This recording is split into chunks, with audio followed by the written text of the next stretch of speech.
Hey everyone, my name is Joel. I'm CHANTELLE. And this was our Sunday morning workshop here at Swingtime.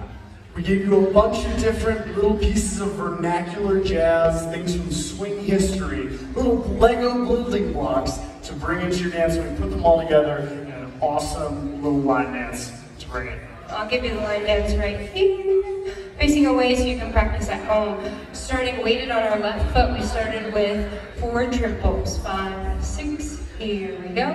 Triple step, triple step, triple step. Then we went into foot covers, right over left. 1, feel the glide.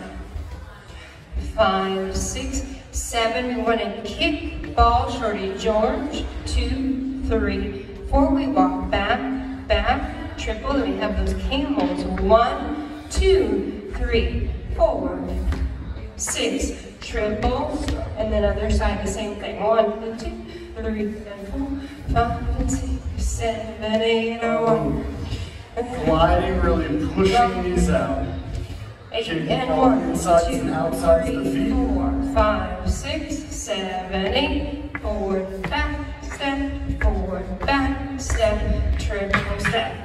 Yeah, so that was the drill that we put this into a couple different patterns for you. We have an underarm turn that used some of those glides. 1, 2 for follows, 3 and 4. gliding into 4. Leaders, we had an and 5, 6 to bring your glide onto our side. Then we did a little tuck turn to get ourselves in the correct hand position. Followers, just keep your footwork. 5 and tap to get me on the same foot as my follower, and then leading on that 35-ish degree angle for our 1, 2, 3, 4, 5, 6, triple step, kick, ball, change to finish out.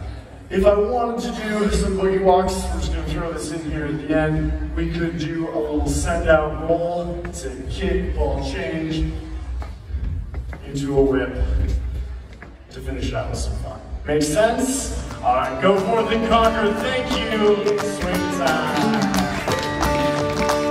Woo! 7 seconds early.